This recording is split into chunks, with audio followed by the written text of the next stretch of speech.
When I took it, he asked me if I would take the property next door. The downfall for that is that if you take something that isn't worth taking just for the sake of having something, it's going to create a lot more trouble for yourself. It's a big one in South Wales. It's 4 bedrooms, flat in a converted church. I joined the rent-to-rent course. And then from there, it was a lot of trial and errors. Hello everyone, welcome back to the YouTube channel. Today, I'm thrilled to have a special conversation with my mentee, Louis. Louis joined our rent-to-rent course around a year ago, and after months of hard work and persistence, he secured his first rent-to-rent deal, with many more in the pipeline. He's built himself a stellar reputation in Newport, South Wales, where I also started my journey. Louis' story is a powerful reminder that perseverance always pays off. If you stick at something for long enough, you'll eventually succeed. I hope you enjoyed this episode. Don't forget to subscribe. Let's get into it. So where I like to start with my guests is, I guess, in the beginning, where it first started for you. And I guess that's the best place to go from there, really. All right. Well, it first started in 2022. I think that's when I joined your course, the rent-to-rent course. But prior to that, I've always been very interested in properties since I was a kid. I used to grab little free leaflets from outside the estate agencies and just go through the leaflets and look at properties that were for sale around, just for the fun of it. Some kids were going to the skate park. I was going through leaflets. And then 2022, I joined the rent-to-rent course. And then from there, it was a lot of trial and errors and things that fell through, things that worked out. And slowly build a network, built a little portfolio, and then here we are. What was you doing prior to coming on the course? Was you working? Yeah, I'm still working. I still work part-time now, not full-time anymore. I work part-time in a casino. So it's a completely different industry, completely different business. I still do it. I still love it. Still enjoy it. So for me, it'll always be something that I want to do as well on the side. But so I was working in the casino, and then in 2021 until September last year, I had a car rental business as well. Like the entrepreneur then? So I've been very, very busy. That's why I tried to have a plan. Started the rent-to-rent course to try and take over the car rental business, and then give up the car rental business and go into property full time, which is kind of where I'm at the moment. That's a pretty cool story. I mean, I didn't know you was transitioning from those businesses and those jobs as well. So I mean, that's You know what? I just had a car, and it was kind of pandemic lockdown. And so I started renting it out, and then demand was there. So I got another one. I had up to six cars, I think, at some point. Okay. But then, property was always my goal and my target. So I again transitioned from cars to properties. No, it's interesting because it's similar. If you think about it, it's still arbitrage, isn't it? Yeah. To a certain extent. You know, you're making something for one price, and then you're renting it out for more. You've got your monthly. It's a bit like a rent-to-serviced car accommodation, if you will. It's the same thing. You have your monthly lease, and then you just kind of leverage that car to make more money through short-term rentals. It's very intelligent. A lot of people don't think like that. So it's interesting that you took that route, and I guess you already had transferable skills that you could take from that business. I don't like to spend money on things that I can make money from, if that makes sense. So for me, if I see a liability, I try to turn it into something profitable. And we all know that cars are very depreciable assets. So if you've got one and you just spend the money and use it and don't make any money out of it, I see it as a bit of a loss. I don't like that. For sure, I completely agree with that. I think that's spot on. So many people have an emotional attachment to their vehicle, from what I can see, and they wouldn't dream of renting it to anyone else, because they have this emotional attachment to it. But the fact that you were willing to do that to make some money is brilliant. I love that. Yeah, no, I mean, if I had an old classic, like an old AMG or something, I wouldn't rent it out to anyone, But if we talk like a 5-year-old car, it's just definitely.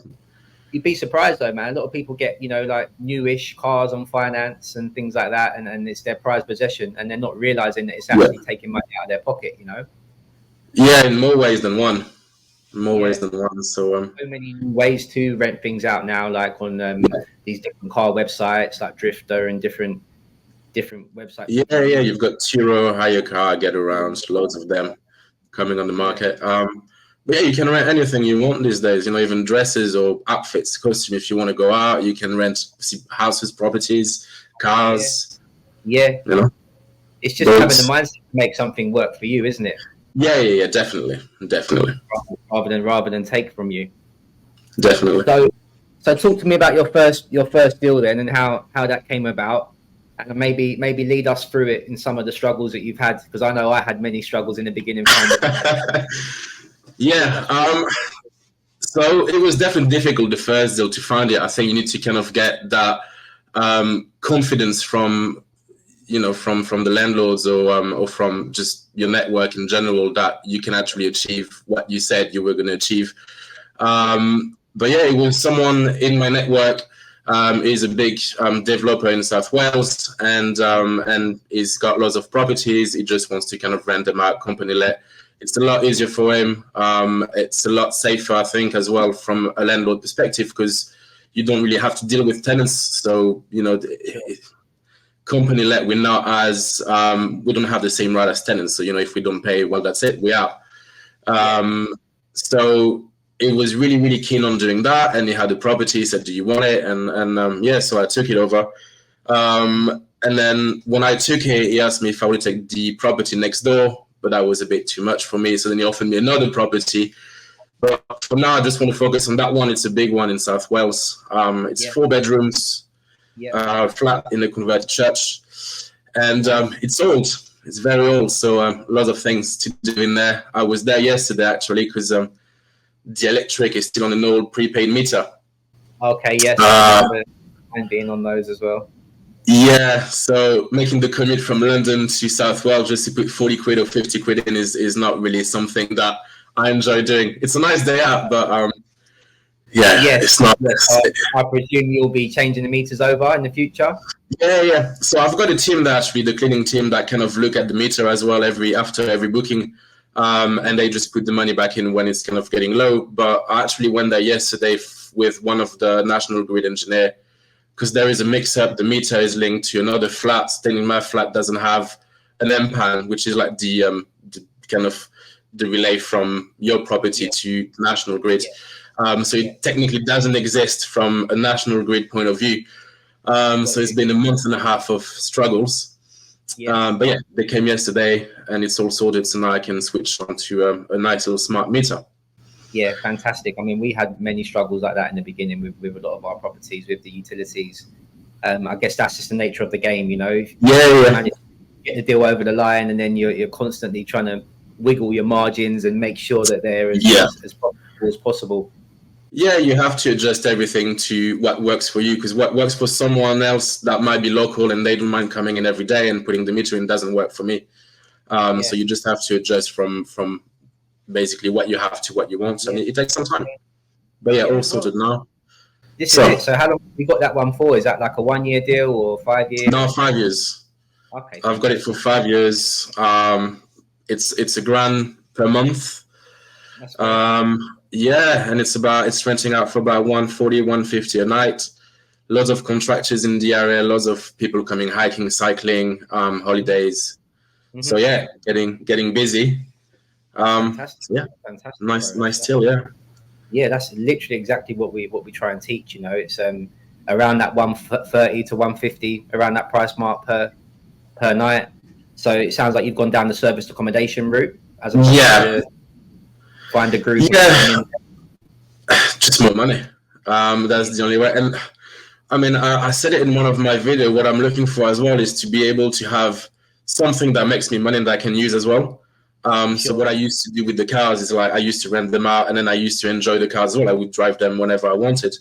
And it's the same with service accommodation. I enjoy the fact that I can make money as well from it, acquire a decent amount of money, and just use it whenever I need to. Yeah, it makes perfect sense. It's the best of both worlds, isn't it? Yeah. And if you rent out to an HMO, you still have tenants to deal with. You still have constant issues. You know that they obviously it's their home, so you have to make their home a nice place to live. Whereas I guess for guests, they just here for a good time, not a long time, and they just want to, kind of sleep, wake up, Yeah, eat, and then yeah, do their things and whatnot. yeah, exactly. No, I enjoy the service accommodation. Yeah, so I guess you could say it's more of like accommodation. You're doing more of like hospitality almost. Yeah, yeah. People are always nice to you. Like you get offered some perfume, some drinks. They're like, "Oh, are you going to meet us at the property? Thank you so much for Yeah, having us." You never kind of have like that relationship between tenant and landlord that can be quite yeah, conflicting sometimes. for sure. I think with guests, it's just entertainment and hospitality. Yeah. Yeah, definitely easier. I think people struggle with just the overall setup of it, and just obviously there's a few more moving parts like your cleaner or your Yeah. housekeeper, refilling up the teas and coffees and little things like that. You wouldn't necessarily have to do that if you were doing an HMO, but like you say, it's a little bit more work, but a fair bit more money. So Yeah, and I think once you have your team set up in one place, then it's very easy to kind of move that team to another place that's nearby. So then you can just build your portfolio almost around your team rather than around, I don't know, like profitability of the place. yeah, You just yeah, build it around your team. So it makes it a lot easier for the future yeah, property. yeah, fantastic. I mean, it sounds like you found a very good landlord there, someone who actually has a portfolio rather than someone who maybe just one. Yeah, no, is very good, and he does developments, and he's got an estate agency as well. So there's lots of like parts that can kind of fit from as well, not just him himself, but also his other ventures and other businesses. Yeah, So yeah, there's a big difference between those landlords versus the ones who only have maybe one or two properties. That it's easier to negotiate with those guys, isn't it? Yeah, and I think they're more understanding as well of the industry that they're in. They're more understanding of the risks, but also the benefits of it. Whereas if you approach like a single landlord that has one property and that had that property for, let's say, 15 years and that rented out to a single tenant, they might have some reserve on kind of the legality of what you're doing and thinking, oh, well, I don't feel too confident about doing it. Yeah. Whereas if it's a landlord, if it's a landlord that has lots of properties, they know they're part of it. They know it. They probably do it themselves. So yeah. And they're just looking for that passive income, aren't they?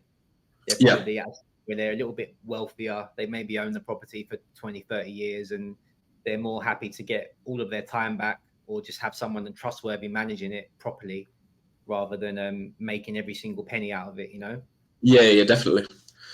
So, yeah. Sorry? It's that abundant sort of mindset that they have rather than scarcity sort of mindset. Yeah. So moving on from that deal, then have you managed to get any more, or is it just that one that you're focusing on? I'm a bit like a snail, a slug. I like to take my time. I like to make sure that everything is the way it should be and everything is perfect. I know for some people, success is having like a lot of them straight away and put in the work and have as many as possible, as quick as possible. But for me, it's not. It's more of like taking things very, very slowly, making sure that the property is like making a decent amount of money without me being involved too much. And then once I have my occupancy to a level where I'm happy with, I move on to the second one. I've got already properties right, left, and center that are coming all the time to me, which I could take on. I just decide not to because I want to focus on that one, make sure that I do things right, and then move on to the next. Yeah, no, I think that's a very logical approach. I think very much in rent to rent, people get quite carried away and they want to take on as many as possible. Right? It's almost like an ego thing. It's like you're fighting against your ego, right? Everyone wants to have hundreds of rooms, but I think what you alluded to there is laying each brick correctly rather than just trying to have as many as possible. Yeah, and I've seen how many issues I can have with one. I don't want to have the same amount of issues with like 25 properties to have to deal with. Yeah, no, that's yeah, for sure. That's a very interesting lesson to learn. I mean, we found that ourselves. We had quite a lot in the beginning, and we've actually sort of tapered that back slightly over the years, just to sort of cherry pick the best ones. Not just the ones that make the most money, but the ones that have the best landlords, the ones that are the most efficient. And like you say, the ones with the most or least problems, shall we say. Yeah. So no, in terms of future, I think in the next couple of months, this one is pretty much done and dusted now. It's all working out quite well. So I think in the next couple of months, I'll take another one, and then Yeah. most likely by the end of the summer, I'll take another one, and then I'll get into buying my own properties as well throughout the end of the year. Is that the Um, plan then? yeah, yeah, yeah. Yeah. I'm hoping by kind of October to get my first buy to let, and then it will be a service accommodation buy to let, Of course, depending of on course. how. Yeah, of course, depending on how the market goes, depending on how legislation, regulations, and everything works out. Yeah, But yeah, that's the yeah. plan. I mean, there's quite a lot of in the news recently, isn't there, about the legislations of service accommodation and things like that. But Yeah, a lot of yeah, it is to scare people mainly, you know. yeah. I mean, there's always a lot of things that the government wants to do and then end up never doing. So I'm not Yeah, too worried about it, but I'm also just kind of on the cautious side of things, you know. yeah, it's something to be aware of. But generally speaking, normally these types of things, it normally is going to be some sort of licensing that they'll bring in so that they can get paid a Yeah, little yeah, bit higher. And you know, it's never going to yeah. be a case of it not being allowed to happen simply because there's such a huge market for it, isn't there? It's too big of a business. It's too Yeah. big of a business, and Now, I mean, the government itself needs it. You know, when they have big projects, they employ contractors. These contractors needs a place to stay, and usually they come to us. So, yeah, they need us. yeah, Probably for more people sure. need them in some ways. Yeah, I So yeah, mean, yeah, we need them, they need us, but there's a value share there, isn't there? Where those yeah, yeah, types of definitely. working people, they'd either be in a hotel paying a lot more, Yeah, or their only other option is to go to an estate agent. And really and truly, from my experience, and I'm sure you know as well, estate agents aren't really open to that sort of agreement. You know, they tend to want a 12-month sort of tenant in there, don't they? Really? yeah, and I think agents, as long as it kind of goes out the regular like tenancy, they kind Yeah, of they're not sure what's going on, what in terms of legislation regulation. I yeah, spoke to some agents about properties, and I was like, oh, I'd love to get that property, put it as an HMO, whatever. It's got 4 bedroom, do an HMO in there. And they were like, oh, well, you need a license for it. I was like, no, you need a license from 5 bedroom onwards. 4 bedroom doesn't fall into the HMO license. So you don't actually need all this. And they're like, oh, okay, we didn't know that. I'm like, yeah, well, you should. yeah. You should know it. So, Yeah, that's definitely something that I found as well. It's generally, I mean, not all of them. Some of them are better than others, but generally speaking, yeah, most estate agents, in my experience, they're more suited to long term, single let properties. When you start talking about specialist properties like HMOs, I think that should definitely yeah, be managed by someone like yourself who's a bit more experienced in that field, and you spend a bit more time learning the rules and making sure you're working within the yeah. rules. And I think that allows you to offer a better service overall, really. Yeah, and that's what landlords like the one I'm working with. That's what they're looking for. Yeah. They So going forward, then, what advice would you give someone in terms of getting started? I mean, it sounds like you've used your existing network, yeah, people that you've known and relationships you've built over the years. So for yeah. someone just starting out, I mean, I get this question so much all the time. People tend to give up quite quickly. They might send a few emails out, or they might phone a few agents and they get told no, and then I'd say take your time. I think yeah, taking your time is the most important one. You sure, see a lot on social medias of guys that have years of experience that are just kind of taking over, rent to rent and taking over deals like right, left, and center. And you kind of almost want to be on that level too, a bit too quick. yeah, And you put too much expectation on yourself as well. And sure, and I think sometimes the slower the better. yeah, Just take your time, build a network with some other rent-to-rent people, with some landlords, with some agencies and whatnot. Get one, get it nice and settled, get it nice and beautifully, staged. yeah, Get your guests in, get your reviews, and yeah, then move on to the second one when you're ready of, you know, doing so. yeah, But don't rush. I yeah, think that's the biggest mistake. Again, social media is a great thing, but sometimes it kind of puts us in a situation where we feel like we're a bit worthless, or we can't do the things that we know we can, but other people are doing it better than we do. And, you know, you get frustrated, overwhelmed. Can't it? It can mess with your mind. Yeah, no, I agree with that completely, bro. I think it can definitely be, like you say, social media can be an amazing tool to use if used correctly. Yeah. But it also can create almost like a comparison scenario where you're comparing yourself to other people. And I think there's that famous quote that comparison's the thief of all joy. So yeah. I think what you're just do you. You just do you. Yeah. You just do you. We all have different strengths and skills and different mindset, and you can't just base your future path based on other people's paths. You just create your own, and you got your own pace. I mean, I definitely wasn't the fastest one, and that doesn't matter, does it, in the but that's what fits for me. Yeah, no, that's what works for me. That might not work for other people, and I think there's that thing as well. The only way to fail is if you give up, and that's just the way it is. Even if you make just one phone call, 2 phone calls, 3 phone calls a day, as opposed to 50 phone calls like you should be doing, at least it's one step forwards, and one step towards your next deal. Yeah, no, that's fantastic. So take your time is my only advice. Yeah, no, that's fantastic advice, and I think you're definitely a testament. Sometimes I give good advice. Sometimes. Well, I mean, you're a testament to that, because if we think about you coming on the course in 2022, and then you messaged me sort of January times when you had your first deal, so it's pretty much nearly a year on to when you came on the course, right? Yeah.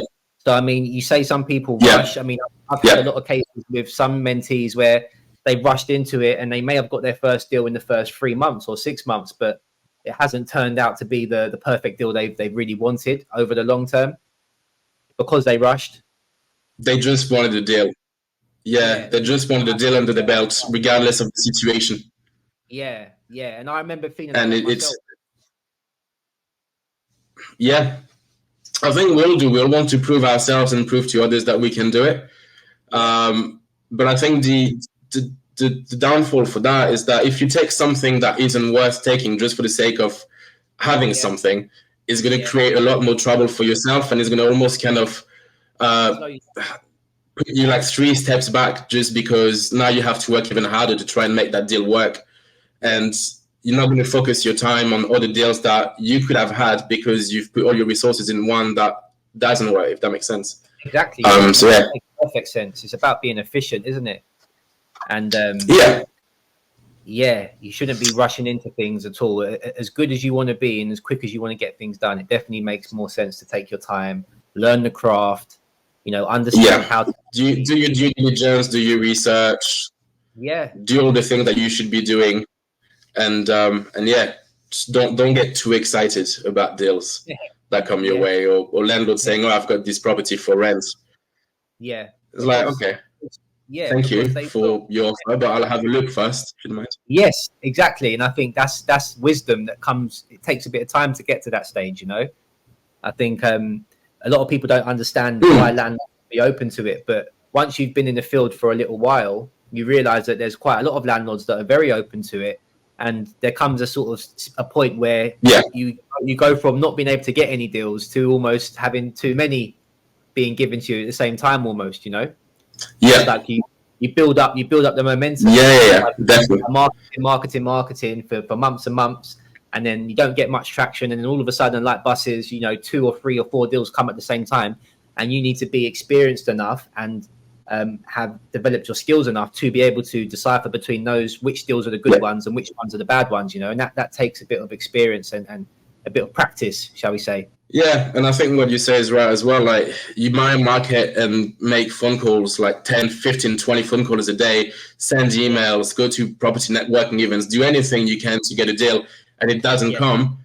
Yeah. And then one day you're going to have 4, 5, 6, or 1 month you're going to have 6, 7 coming in. And you shouldn't kind of like get frustrated and let yourself down just because you haven't had anything based on the work that you've done. If you keep doing the work, if you keep showing up, then it'll come eventually. For sure. So, opportunity and preparation, isn't it? That's what they say about luck, isn't it? It's like you can make your own luck. by creating these opportunities and being prepared when they come. Yeah, and they will come. They will come, especially now. They will come. There's a lot more landlords that are kind of getting familiar with that system and that strategies, and they're very open to it, and it'll come. Just stay in the course, isn't it? A lot of people give up too soon, is what I think. Basically, on that topic is the main issue with people is they give up, after 2-3 months. And you're a perfect example of someone who carried on going, and now you're getting to reap the rewards. Which is fantastic to see. Yeah.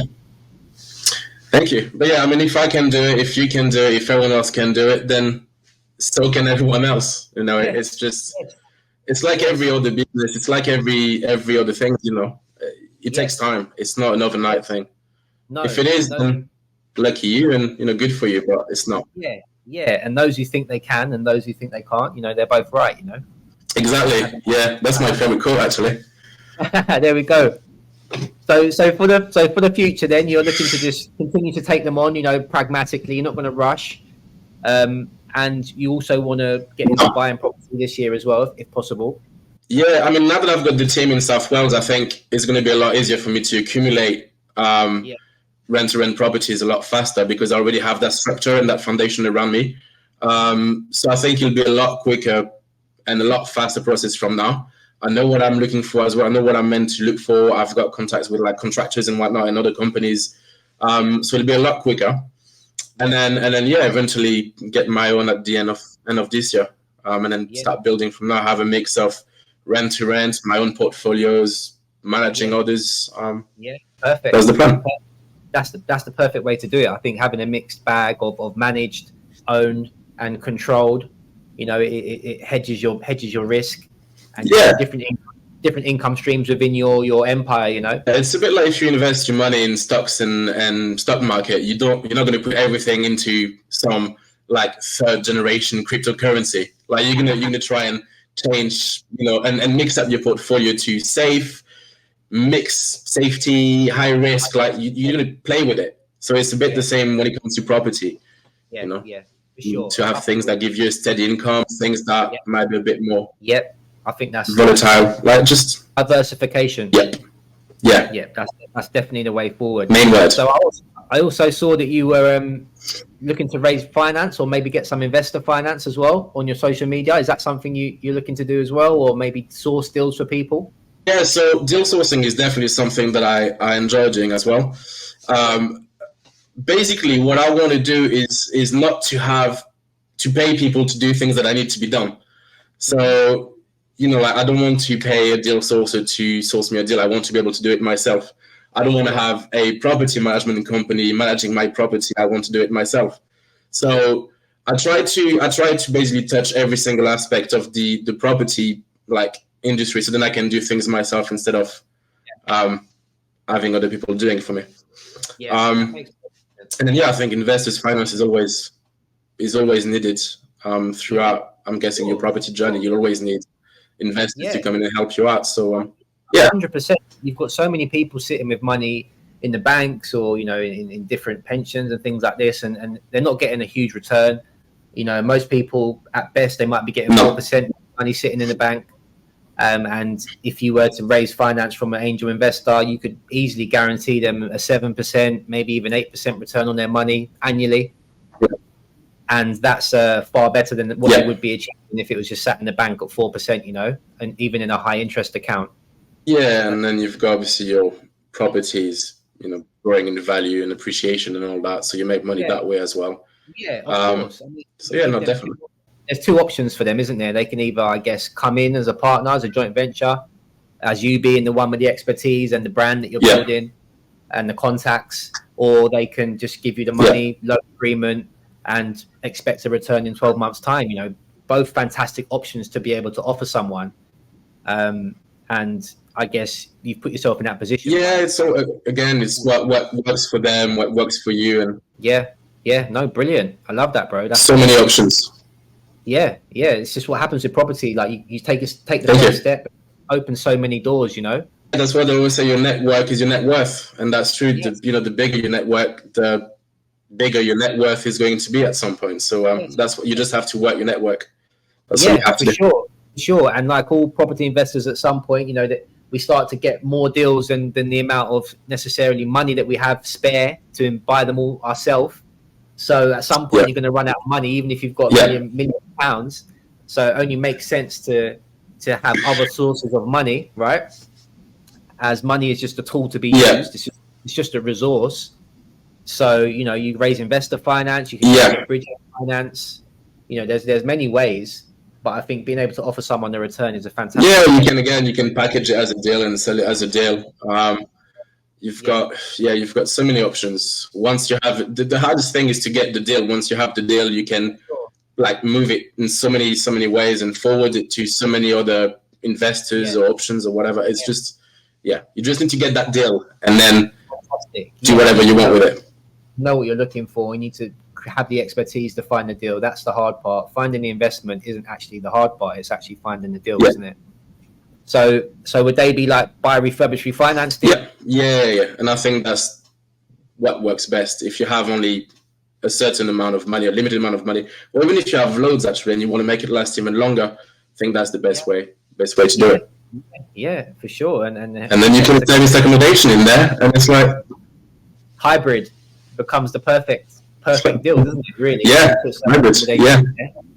You get to recycle the same pot of money, buy multiple properties with the same pot of money, but then you also get the high yield from the rental income because you're renting it as an Airbnb or service accommodation. So that's definitely the hybrid for sure. If you think about it, that's quite exciting. Yeah, almost turns me on a bit. Thinking of like free house and then high yield and high yield, free house, and then holiday house for yourself as well. Yeah, and it's all about creating those assets so you can have your time back, and then do whatever you want to do with your time. That's the goal for us all, And I think that's the most important thing as well. I see a lot of people, as I said earlier, like kind of rushing to get as many properties as they can, and then they have them, but they don't have their freedom anymore. They're working harder than they would on a regular 9 to 5, and they're struggling to make that income and that profit because they've got too much on their plate. So that's why I said, like, take your time, no rush, get one. You've got your freedom. You have to put a bit of work. Once you're ready, take a second and carry on. But freedom is always the key. Yeah, for sure. You're very savvy in that aspect. That's spot on. Time is the currency rather than the money. I think people get caught up with the ego, like I said earlier, and having as many as possible, and having the headline figures. But you want, like you say, one step at a time, and don't compromise your quality of life. You want to, obviously in the beginning you have to grind hard and work hard, and you might have to work some extra hours, like driving to Wales at all sorts of times. But once you build then it becomes a business that pretty much takes care of itself, and that's the goal for us all. Yeah, definitely. Well, I think I realized that even more since I have a kid. It's like I want to see my child grow, and I want to see everything that we're going to share together. I don't want to have to work my ass off 24 hours a day and not being able to see my child grow. I think that's that would be the biggest mistake. So you need to work so that you can enjoy your life and your experience. Yeah, and spend it with your loved ones. And I think that's a very nice note to end it on, bro. I feel a lot more clued up how things have been going for you now. Yeah, so far so good. Can't complain. Yeah, no, it's fantastic to see. Honestly, I think you've done very, very well, and you should be. Thank you very much. Pat yourself on the back. Thank you. Well, listen, you've done very, very well as well. Of course, has been very, very good, and everything has been great since. So it's always nice. Amazing. Thanks to you. It's always nice when someone follows it through, and then they get to actually have the success. It's a special moment for us, so it's good. Very good to see. Good. Proud of you. So thank you very much. Plug in your social media. Where can people find you? Where can these investors who are going to be sending money to you, where's the best place to find you? All the social medias, it's Daddy Long Lees. So Daddy like a daddy, long like long, and Lees like a Lees. So Word on Play. I've got a kid, and obviously Long Lees is what we love, and bit of a Word on Play on the spider. So Daddy Long Lees everywhere. Daddy Long Lees on all platforms. I love that, bro. I really like that name. It's catchy. It's clever. I like it. Yeah, Yeah, no. I wish I could take credit for it, but no, it's my girlfriend. She found it, so she's the one who's going to take the credit for it. Yeah, I wasn't keen on it, to be fair. I wasn't keen on it, but you know what, it works. Yeah, So, listen, it's catchy. I remember it. It rolls off the tongue. That's what you want in terms of like, building the brand. That's perfect. I couldn't have chosen any better name. So well done to the missus for that one. Well, don't tell her that. She might actually charge me now to get copyright for it and all that. Oh, brilliant. Yeah, I'll tell her. Been fantastic catching up with you, bro. Thank you, you too. Thanks for having me. That's all right. No. And, yeah, I guess we'll catch up soon, and this will go. Definitely. And yeah, anyone who wants to keep up to date with Louis' story, just at Daddy Longlease on Instagram and all social media handles. And I'm sure he'll put updates on there about what he's doing. And if you want to get involved in doing business with him, then yeah, contact him on Instagram, I presume. Is the 100%. So if you need like advice or just a quick talk, I'm here to. No problem. Yeah. Fantastic. Love that, bro. Well, pleasure as always. Pleasure as always. I'll let you enjoy the rest of your the start of the weekend. Yeah. Oh, it's just gonna be working some more. Spending time with family. Yeah, that's perfect. All right, bro. We'll catch thank you. You too. No All right, thank you for having me.